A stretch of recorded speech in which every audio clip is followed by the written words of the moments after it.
Hey, good morning, folks. Just a quick check. Can folks hear me okay? Yeah, I can hear you just fine, Jamal.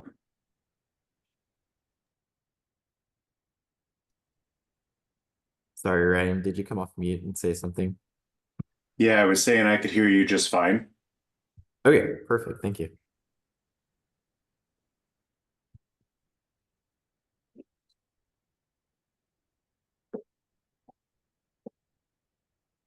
What are you connected?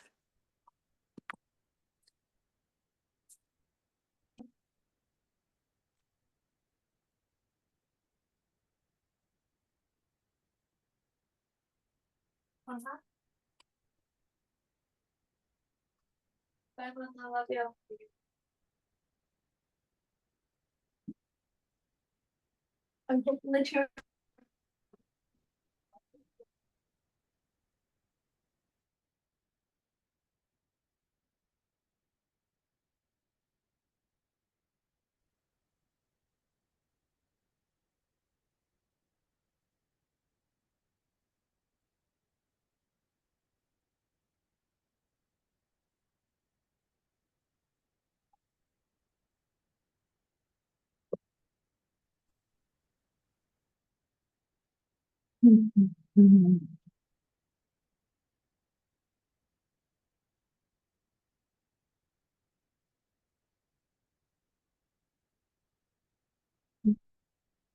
morning, everybody. Get started in just a moment here.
So you could.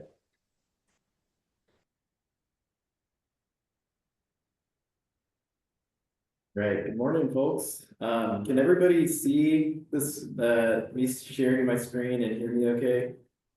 I see you, Jamal, not your screen. Okay, Oh, let's see. I can see the screen, the presentation just fine. Okay, perfect. Oh, actually, we totally can see the presentation as well. You're right. Got it. Thanks for bearing with me, folks. We're in our new building over on Liberty Street. So still getting used to all the bells and whistles and our technology here. So thanks for bearing with me. Looks like we've got a good group of folks on today.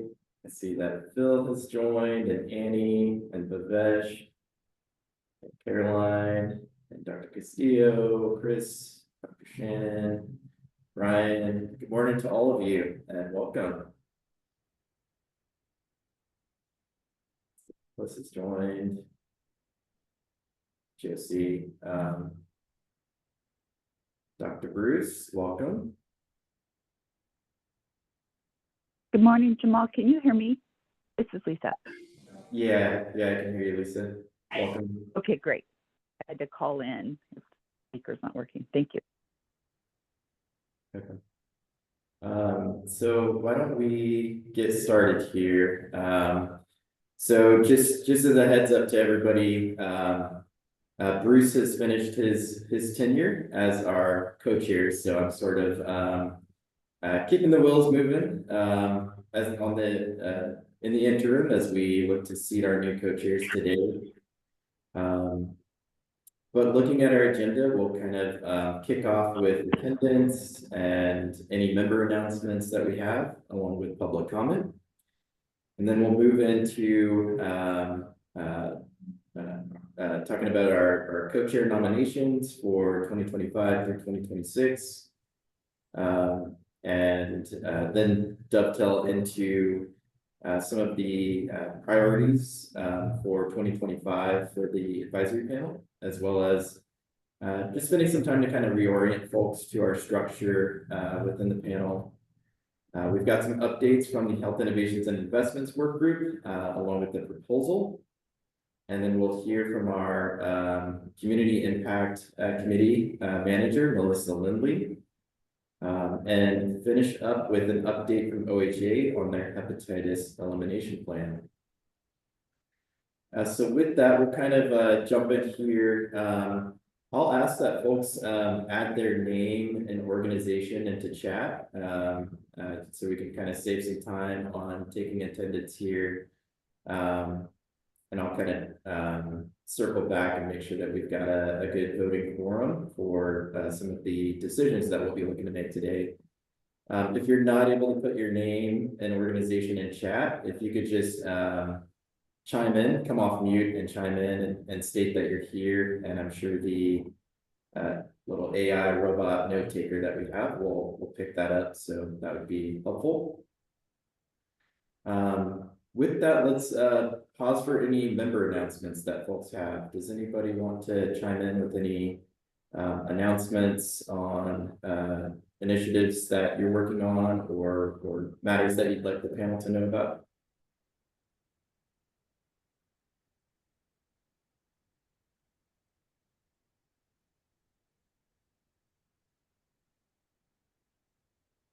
Okay, hearing none. And we've got public comments. So for folks who are part of the public or non-voting CAP members, or partners from the community, we'll go ahead and open it up for public comment. Would anybody from the public like to share any comments with the panel?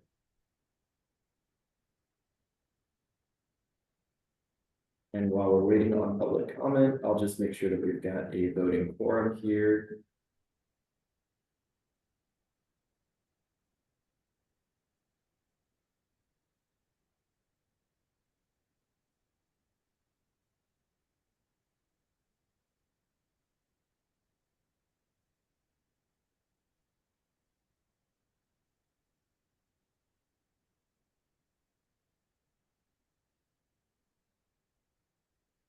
Okay, no public comments, and it does look like we've got a good voting quorum for today. So thank you all for putting your names in the chat. It's very helpful. I see that Bavesh in the chat asked new office space. Yeah, we do have a new office here on Liberty Street. So right outside of downtown. Would love for all of you to come and check out the space and maybe provide some company to myself at one of our next meetings. So feel free to reach out if you'd like a tour. We'd love to have you all there. Okay. With that, we'll go ahead and do a little recap. We had a wonderful appreciation dinner that many of you were able to carve out some time and come and attend. It was a really good opportunity just to connect and network as a panel. So I wanted to thank those who were able to attend. We spent some time looking back at our achievements in 2024, as well as some of the priority areas for the clinical advisory panel moving into 2025, which we'll talk more about today. We also had our first annual Clinical Advisory Panel Awards. It's very honored to celebrate some of the contributions from our members, including including and especially our co-chairs who received their co-chair appreciation awards. So Dr. Bruce Sellers, and we were fortunate enough that Dr. Naomi Biggs could carve out some time as from her busy role as the state public health director to come join us. So huge kudos to our outgoing co-chairs. We also celebrated Dr. Tony German, who won the Visionary Voices Award, Dr. Carlos Tejedor, who won the Behavioral Health Leadership Award, and Dr. Chowdhury, who won the Oral Health Leadership Award, and also the first annual Marion Polk Clinician of the Year Award, which went to Dr. Caroline Castillo.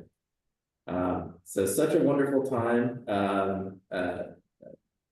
eating and sharing a meal with all of you and looking back on the year that was for the panel. Couldn't be more thrilled to go into this new year with all of you and look to do more great work for our community. I think one of the awards that we'll probably look to add into this slate of awards going into next year is something related to traditional health workers or community health workers in a clinical capacity, because that's a growing need and focus as we look to really emphasize that whole person centered care model. So kudos to all the award winners and thank you to all who were able to attend. Okay. Let me just take a moment here. See that we've got a couple comments in chat. It's all right. Dr. Lowen, welcome. And Dr. Castillo, thank you for joining us there. Okay. We've got a busy agenda here, so why don't we jump right into it? One of the other things, and another key thing that came out of the CAP appreciation dinner was folks really felt like there was a need for more of that kind of networking event and engagement across our CAP membership. So creating more opportunity and space for folks to come together. And so wanted to kick out this survey, which if you haven't taken the survey already, please do so. If you're a CAP voting member, you can scan the QR code with your phone, or when we send out the slide deck, there's a link here. It's a quick 3-minute survey, multiple choice, gauging your interest level and more deeper participation in some of the 2025 priority areas, as well as your preferences for in-person networking events that we might put on, as well as some logistics around meeting schedules and expanding this meeting. One of the things that we should consider as a panel is just recognizing the amount of initiatives that we're working on and funding, and really carving out the space for updates on all of those initiatives and advising on best practices across our region. One of the things to consider is extending this meeting an additional 30 minutes to allow for to maximize the voice of this panel. So please take that survey when you have a moment. That'll help to guide us as we move forward. Okay, let me pause there. Any thoughts, questions from folks? Okay. We're already getting a lot of great feedback on that survey, so thank you to those who've already completed the survey.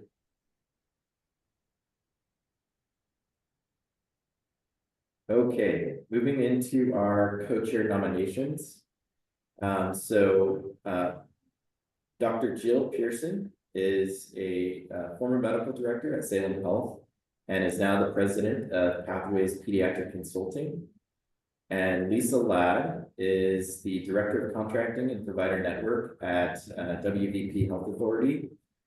Both of these folks have been doing amazing work in the community for a long time, been deeply involved in our work at the Willamette Health Council, both through the Childhood Healthcare Access Work Group and through other committees.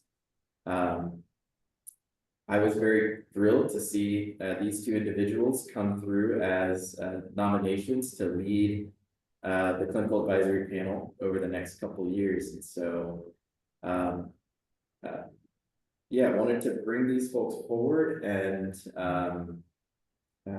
really open it up for if our panel would like to make a motion to approve our two co-chair nominees as our new co-chairs. And so let me pause there and see if anybody would like to make a motion. I do see that there's a motion by Bruce in the chat. Thank you, Bruce. And Ryan Gavin has seconded. So I'll just ask everybody to come off mute and we'll open it up for a vote here. So all in favor? Aye. Aye. Aye. Aye. Aye. Aye. You and any opposed?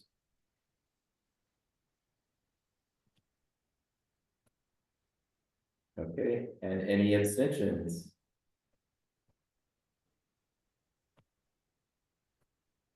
Okay, sounds like the motion carries unanimously. Why don't I open it up for Dr. Pearson and Lisa to chime in, share a little bit about yourselves and maybe a little bit about your vision for leading the clinical advisory panel over these next couple of years.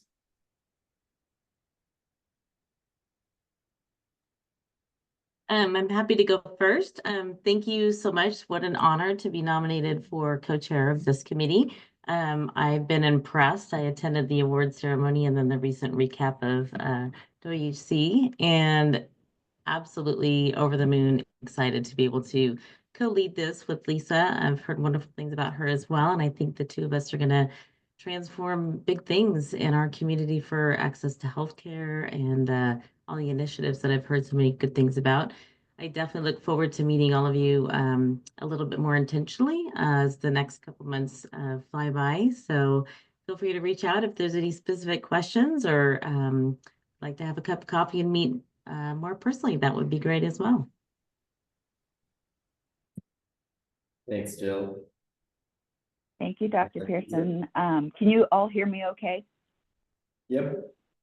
Okay. I too am just very honored and excited and I'm grateful for this opportunity. Dr. Sellers and Dr. Beggs, they just did an excellent job last year. And so want to make sure that we continue to bring forward those initiatives as well. Very passionate, born and raised in Salem, Oregon, to continue to identify ways to improve access to care, to support physicians. And they're such a critical resource. And I like the work that we're looking to do from a legislative perspective and gathering our voice. I think that this is just an amazing collection of our community and that together that we can do great things. So just really excited. And I too echo Dr. Pearson's. We would love to chat and get to know you more one-on-one if there is an interest in that. And thank you again. Thanks, Lisa. And thank you, Dr. Pearson, and congratulations. Couldn't be more thrilled and honored to have you both as our new co-chairs, and appreciate you volunteering to take on this important role. So hopefully in the next month, you all as panel members will hear a lot more from Dr. Pearson and a lot less from me during our meetings.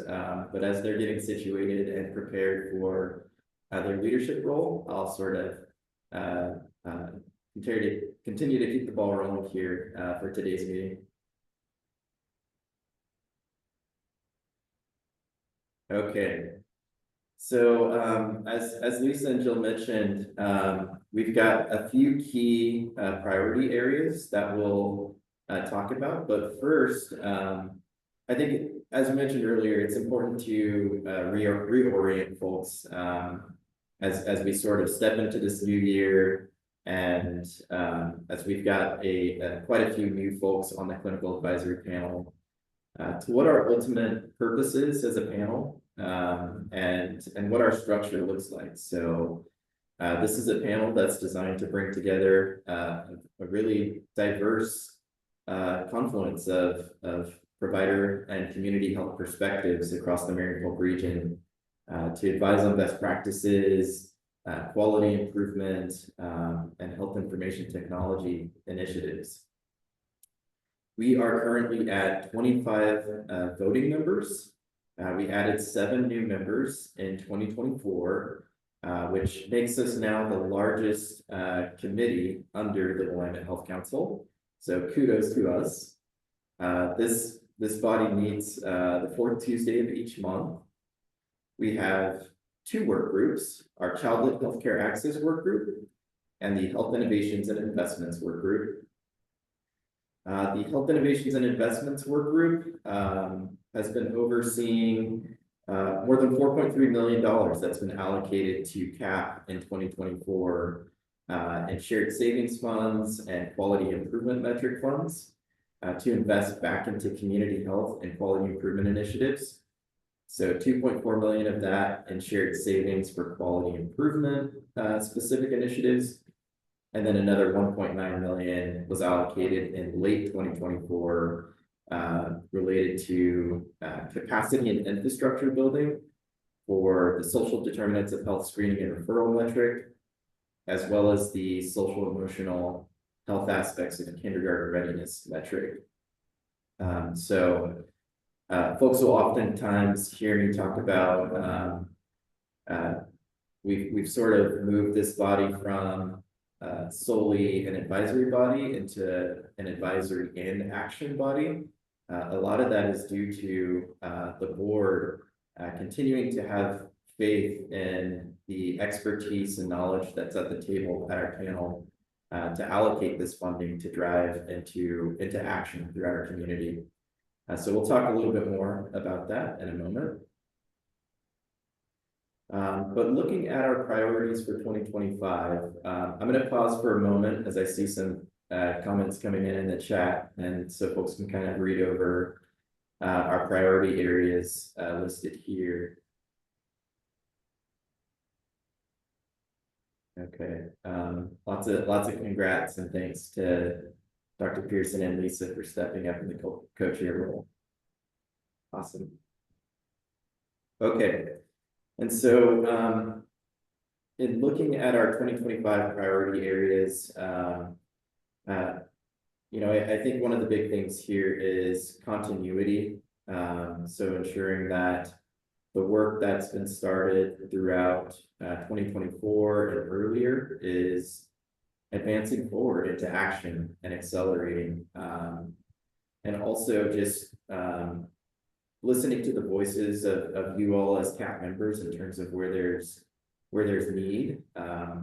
The policy advocacy aspect that you see is a key idea that's come directly from a CAP member, and many other CAP members have chimed in with their ideas and thoughts around where this process could be leveraged. So the number one is around improving access to care. So sort of a region-wide access to care improvement effort. This is a major community need that was identified through our community health assessment and is likely to be a key component of our community health improvement plan. So this allows us to build continuity from the input that you all provided in 2024 as part of that community health assessment and as part of the Creech Consulting Access to Care report, by driving those recommendations from that final report into operations. And you can see some of the components of how that can be done in the new year in the short term. We'll also look to build a broader Willamette Health Council policy advocacy mechanism. This is designed to leverage the collective influence of all of our organizations to drive forward impactful policy and operational changes at both the state and local level that improve community health. So in the coming month or so, we'll look to sort of create a white paper template that all of our committee members would have access to and be able to bring forward for consideration and hopefully gather support from our partners on the call today and various committees across Helena Health Council, and start that advocacy work where we can all sort of partner together to connect with the appropriate decision makers, whether that's the legislature, the governor's office, leaders at OHA and other public health agencies and offices. Really excited about that priority area and mechanism in this new year and what we can do together. As we mentioned earlier as well, and we'll go into some more detail in the next section, we'll look to invest in capacity building around the SDOH and social emotional health quality incentive metrics through our health innovations and investments work group. And then we'll also look to create a more proactive collaborative with PacificSource to determine strategic approaches to improving our regional quality incentive metric performance. So really taking an upstream approach to that partnership with PacificSource and utilizing the wealth of knowledge here at the Clinical Advisory Panel to advise on how best to move the needle relative to our Quins. These are some of the key aspects that we'll be digging into in the new year. I want to put it out there for our membership to provide any questions, comments, thoughts on these priority areas, or if there are other priority areas that you think should be a key component of our itinerary in the new year and our work plans. I'll pause there.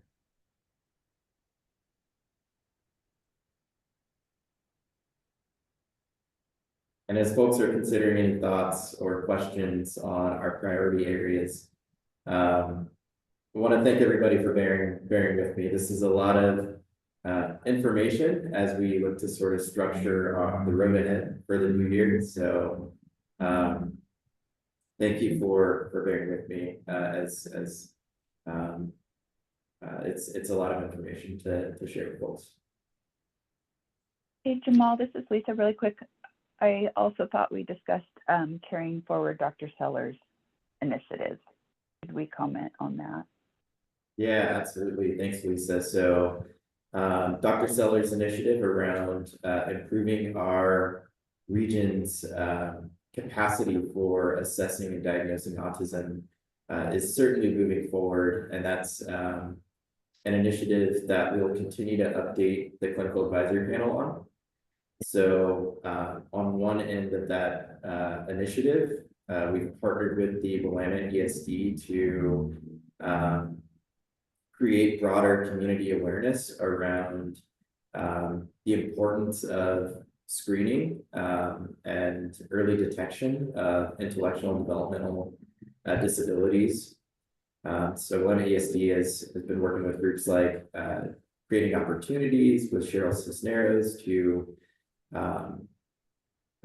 develop culturally responsive materials, particularly for the Latinx population in our region, to hopefully destigmatize folks feeling comfortable seeking out assessments for intellectual and developmental disabilities, understanding where to go and what resources are available.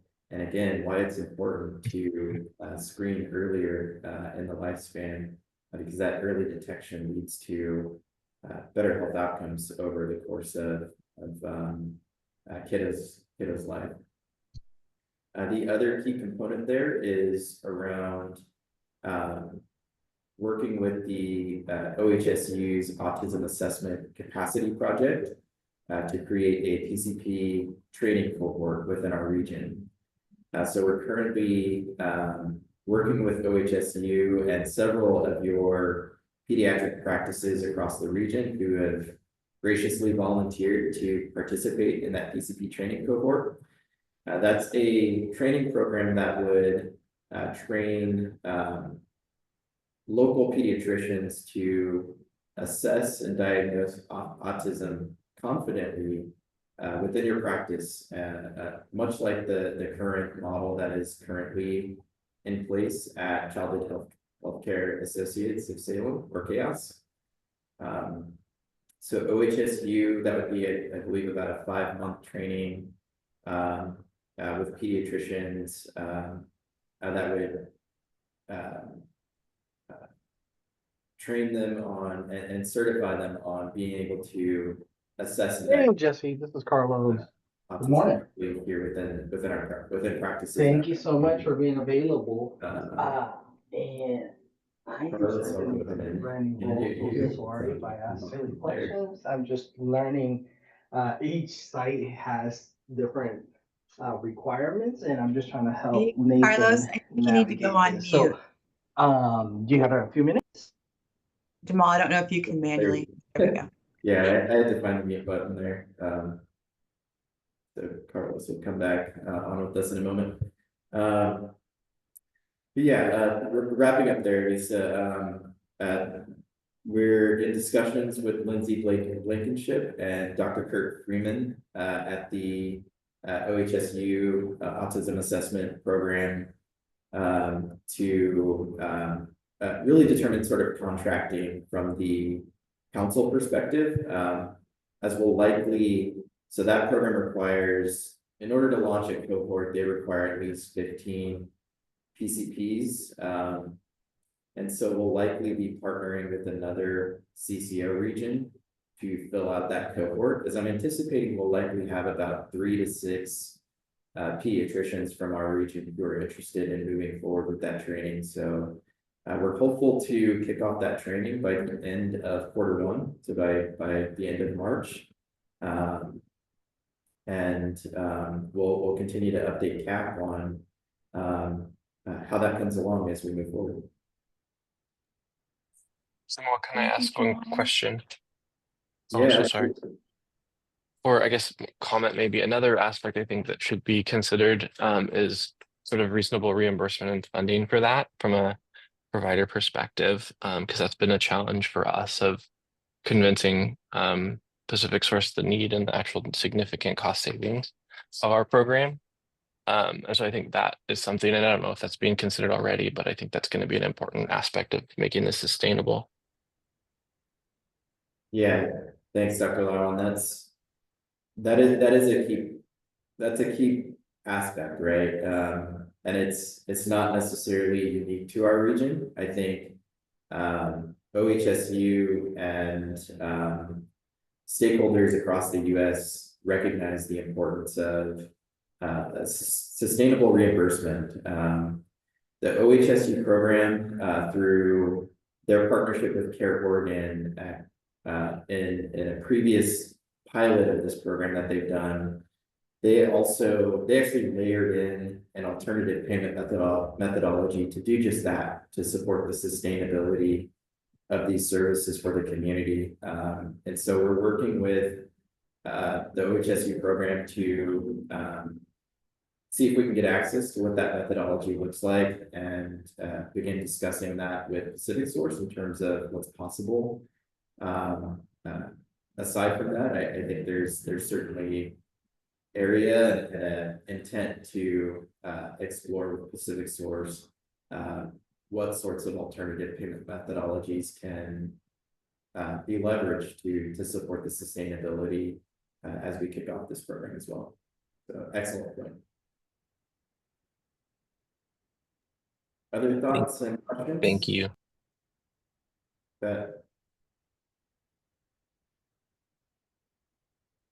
Okay. I'll keep us moving forward here. Some brief updates on our Health Innovations and Investments Work Group, and really a proposal that we're looking for a decision from the Clinical Advisory Panel on today. So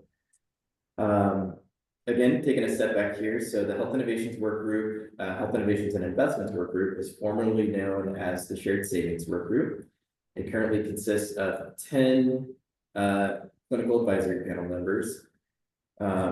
More are always welcome though, so please, if you're interested in joining this really important group, reach out to me. We'd always love to have more voices at the table in determining how best we invest the funds that are allocated to CAP into our community health initiatives. In 2024, the work group developed processes to invest $2.4 million in shared savings funds, starting in July 2024. So that consisted of an open application form through the JotForm online platform. Those initiatives were reviewed that came in through JotForm were reviewed by the work group with the consensus reached to advance those to CAP. And then you all as CAP voting members vote and comment on those initiatives. That resulted in a little under $1.1 million in shared savings funds being approved across eight quality improvement initiatives, which we'll talk a little bit more about those in just a moment. The work group is currently developing a process to invest the $1.9 million related to the SDOH and social emotional health QIMs in 2025. So this is one key area that we'll look to bring back in February for the full clinical advisory panel to review that process and discuss and hopefully approve that process so that we can begin to drive those investments into building broader capacity and infrastructure in the community around social needs screening and referrals and behavioral health services related to kindergarten readiness. The next 3 slides talk about previously funded initiatives through the Health Innovations and Investments Work Group and CAP. But before we jump into that, are there any thoughts, questions, comments around the update from the work group and what's to come?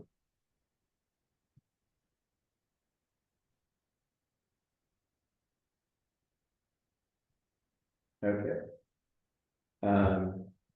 Just a quick overview of some of those initiatives that you all have been a part of. So we just talked about Dr. Bruce's co-chair initiative around improving culturally responsive autism screening and diagnosis practices. This is currently in operational phase with WESD and in the planning phase with our partners at OHSU. We've also invested in expanding more of a year-round school exclusion day outreach and awareness campaign with VA Northwest, as well as provider incentives through WVP. We've invested in a healthcare navigation hub, a mobile healthcare navigation hub, which is actually been a key tool that we've been able to include in outreach materials under that outreach and awareness campaign around school exclusion day as well, where WVP's healthcare navigation hub is partnering with schools and local communities to provide mobile vaccination services and navigate individuals to their primary care and help to connect them with primary care providers. We've funded the initiative to build broader connections across perinatal care, which includes a 2-part networking event, as well as looking at digital resources for perinatal care providers and community support providers to understand how best to connect across disparate organizations to build that seamless experience of care during the perinatal period. We've invested in Capital Dental's Equitable Dental Health for High Needs School initiative, which includes a full-time dental health coordinator. Compass's Perinatal Family Support Initiative, which is a local nonprofit that is building up capacity for doulas within our region to receive trainings and ongoing education and peer support locally within our region here, and in partnership with our THW Alliance. And then lastly, we have funded Willamette Family Medical Center's initiative to increase access to reduce health disparities. That includes a distinct quality access team embedded within their practice. And finally, Kaiser Permanente's pediatric weekend wellness clinics, 2 Saturday clinic events for children 0 to 8 to receive vaccination services, as well as sports physicals, wellness exams, and including different swag and school supplies and other incentives that bring families in to piece in those gaps in care when kids are in need of their annual wellness exam and vaccination services. So a lot of great work happening in a short period of time through our work group, reviewing these initiatives and ensuring that they're in alignment with regulations around use of shared savings funds, and that they're impactful initiatives that not only will help to improve our region's quality incentive performance, but improve overall community health outcomes and access. So very thrilled to see the work that's happened in 2024 and begin reporting out to CAP on the progress that these initiatives are making in our communities. The next slide has the proposal of that's coming out of our Health Innovations and Investments work group. So we'll talk a bit about that in a moment, but I want to pause to see if there's any comments, thoughts, questions about the initiatives that we've funded through CAP, or if any of the funded initiative holders, I guess you would say, or folks who receive funding would like to chime in and say anything about your initiatives.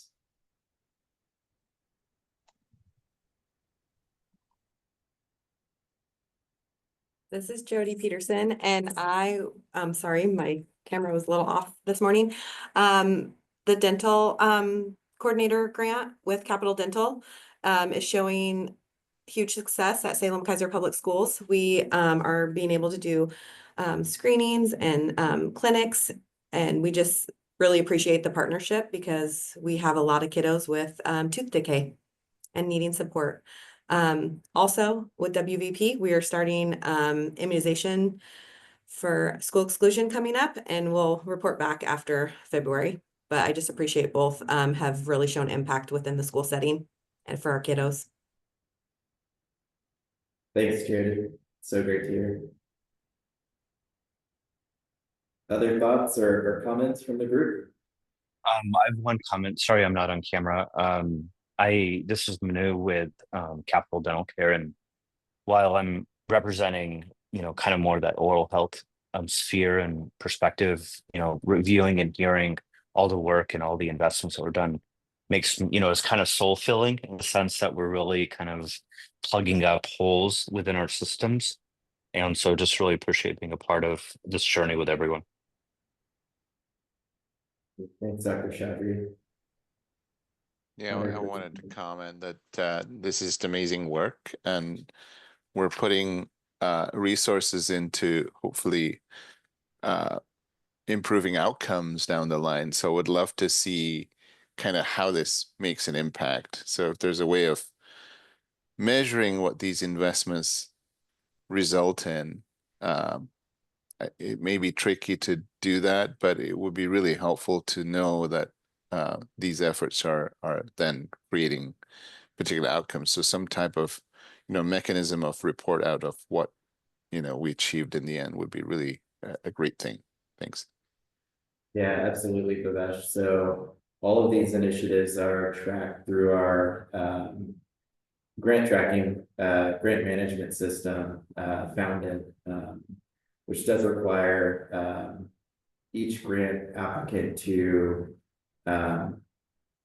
submit progress reports towards, specific outcomes and outputs. And so as we begin to receive some of those progress reports from these initiatives, we'll have folks come back and talk about, their progress, as well as, the reporting that we receive on outcomes. So, certainly part of the management process there, Bhavesh. So thank you. Dr. Shannon, I see you have your hand raised, and then I think we're running a little bit short on time, so we'll kind of move things forward.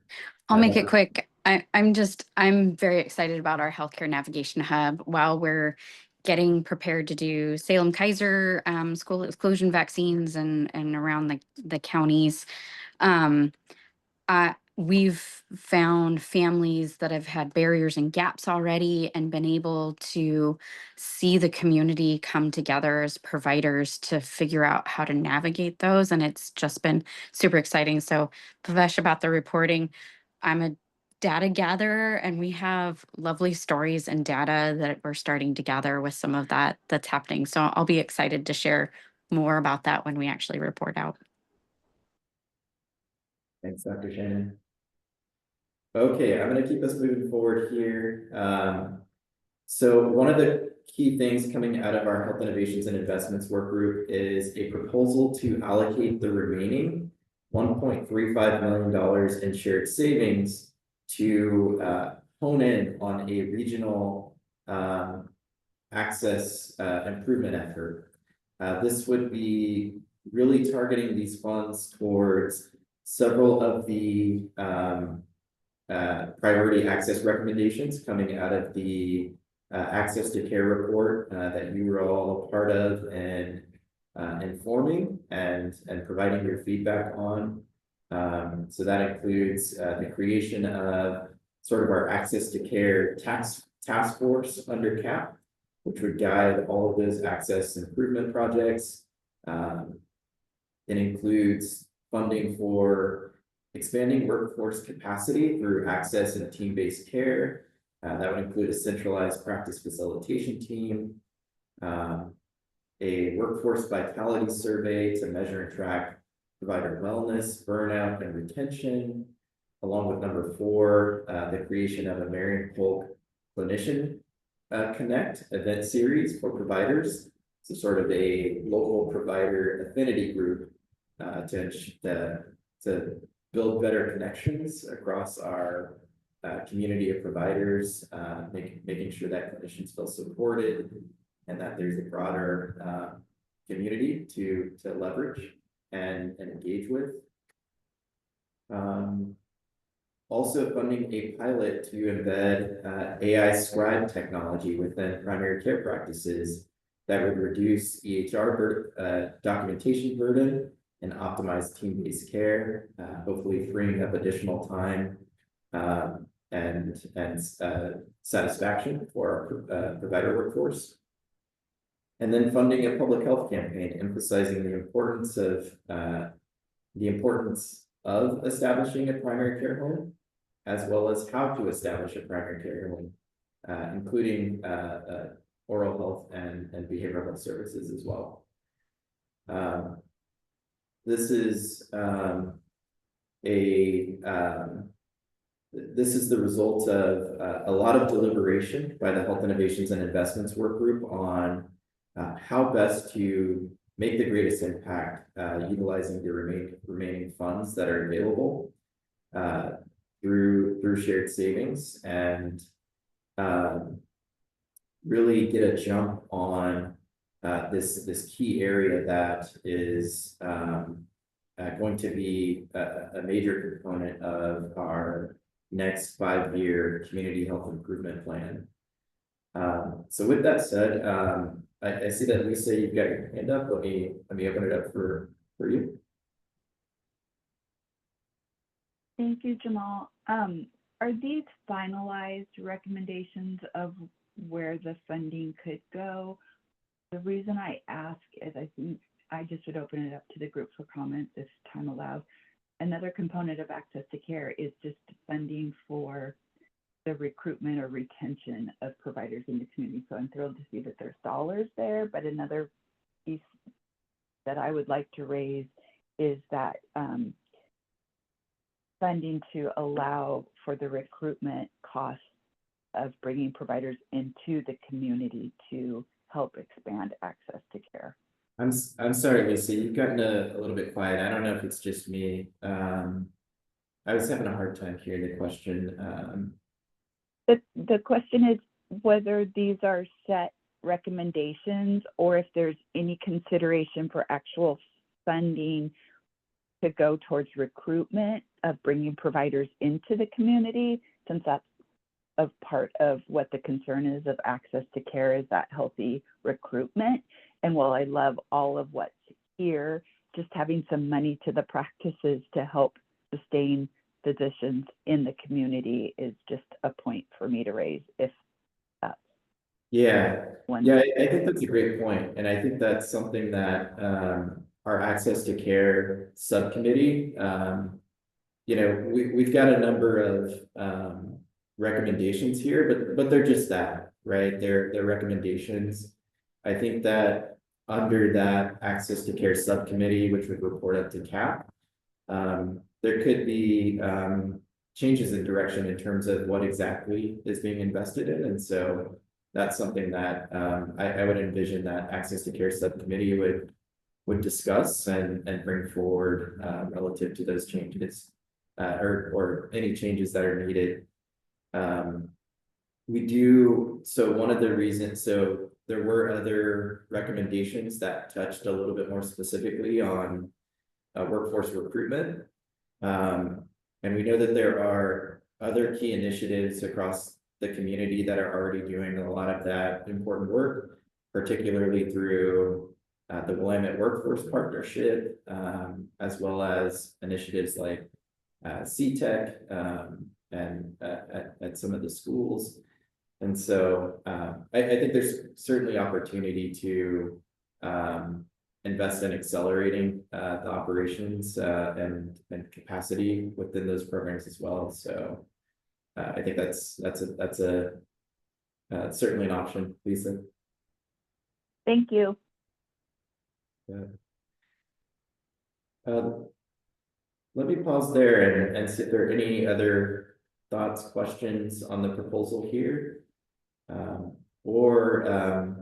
As the work group is looking for CAP's approval to move this forward. And so in a moment, perhaps we can open it up for a vote, but I do see Dr. Chowdhury, you've got your hand up. Thank you for kind of pushing this forward and with funds that and resources that we have to allocate it for kind of a greater global good.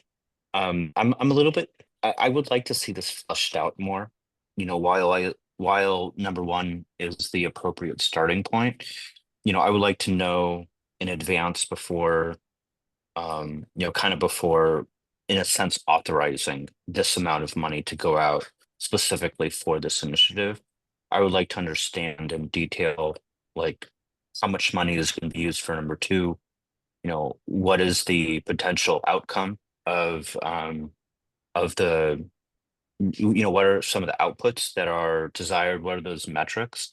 Just so that we I can kind of see A to Z where and how that money is going to be used.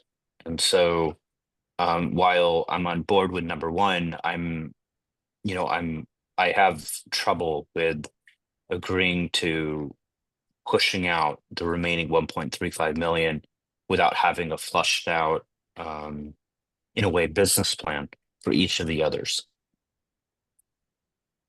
Yeah, thanks, Dr. Chowdhury. I think that's a really reasonable request. And so we can certainly, if folks are in agreement, we can certainly bring back a little bit more of a detailed work plan for folks to review before taking a vote on approving the allocation there. Dr. Lown, I see that you got your hand up.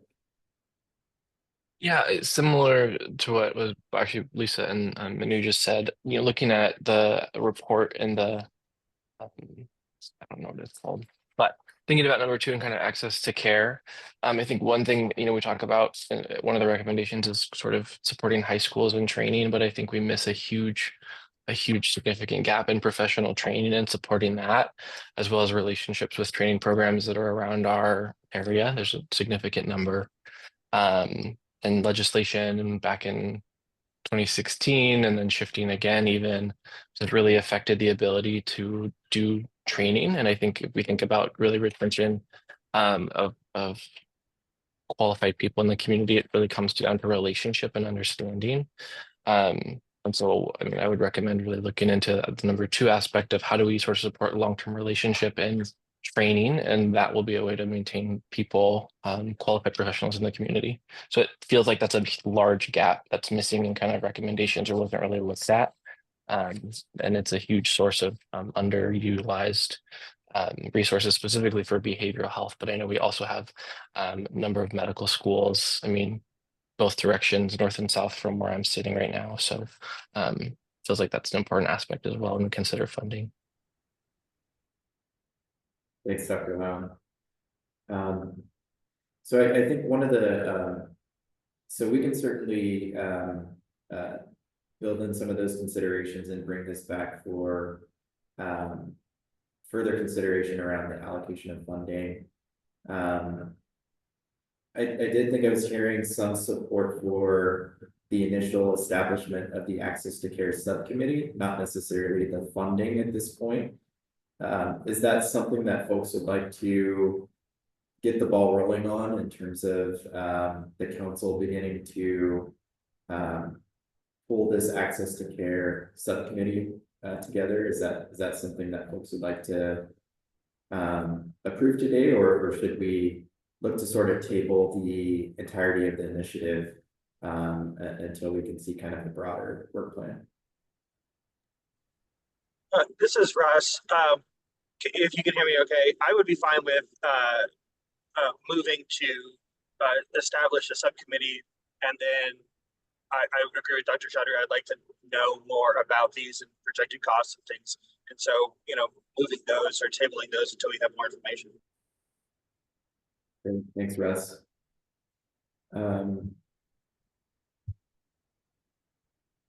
Looks like Lisa agrees as well. Okay. Would somebody like to... Sorry, Jamal, just while I've kind of proposed the idea of it, I'm kind of waffling a little bit.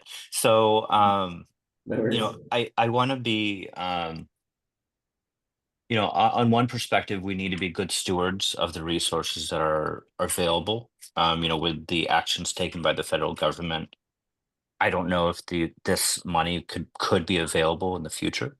And in the same vein, I wouldn't want us to propose the creation of an Access to Care Subcommittee, which could potentially delay any type of progress moving forward. And so I'm kind of the mindset right now that maybe if we can have something more fleshed out for our review at our next meeting, then maybe we could be a little bit more agreeable to kind of moving forward. So I guess what the option that I'm putting on the table, while we've talked about potentially starting a subcommittee on access to care, a second or alternate option could be following up in a month's time with more detailed information on how the money would be is being requested for, and how would it be taking care of some of these priority access recommendations that were in the CAP, or in the regional. Sorry, I forgot the name of it. Yeah, certainly, Dr. Chaudhry, I appreciate the thoughts there. And yeah, it's important that we do this right, not fast. I think that we've got some time here to think this through, and so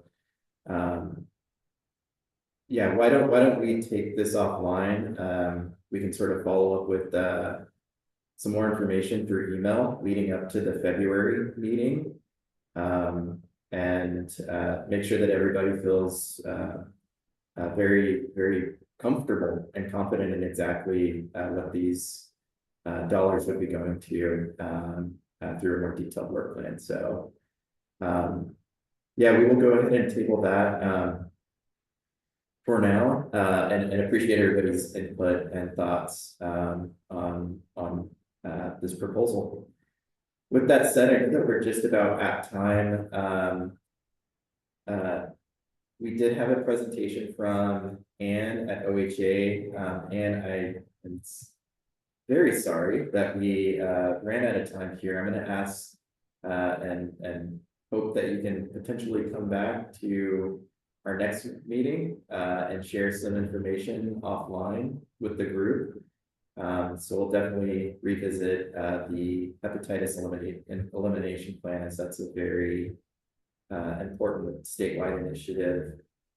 But I will turn it over to Melissa Lindley, who's got a quick update and request for CAP relative to our Community Impact Committee. Melissa? Hello all, and thanks for having me this morning. I know we're just about at time, so I'll make this very short but sweet. Our Community Impact Committee, as those of you who were at our joint committee meeting last week, you got to hear all of the exciting work that the Community Impact Committee, or CIC we call it, completed last year and has on the docket to work on this coming year. And one thing that's unique about the CIC is that it's a committee made up of committee members of WHC. So almost every person on the CIC is on another committee at WHC. And one of the important parts of our charter says that we must have a committee member from each of our Health Council committees. And what we are missing right now is a CAP member. And so I'm here to see if anyone has interest in joining the CIC. Just a few important details that you might want to know if you were considering joining the CIC is what we do and when we do it. We have a Zoom meeting once a month on the third Tuesday from 9 to 10 a.m. And that is when we meet. We meet about 8 times a year. And the primary purpose of this committee is to be a grant making committee and to make community impact through distributing the community impact funds in our community. We have priority areas that are determined annually and impact areas. And this year we'll be looking at the impact areas, the upcoming CHIP. So primarily the role is grant evaluations, those 8 meetings a year. One of them is an in-person meeting in the fall and is a longer meeting in October where everyone gets together and makes the grant recommendations. So I know we're at time, so I'll stop here, but I know that I'm available for questions via email, phone, or text, any way you want to get a hold of me. And I would love to talk to you more about joining the Community Impact Committee if you have just a little space in your schedule. Happy to discuss further. Thanks so And much. Thank you all.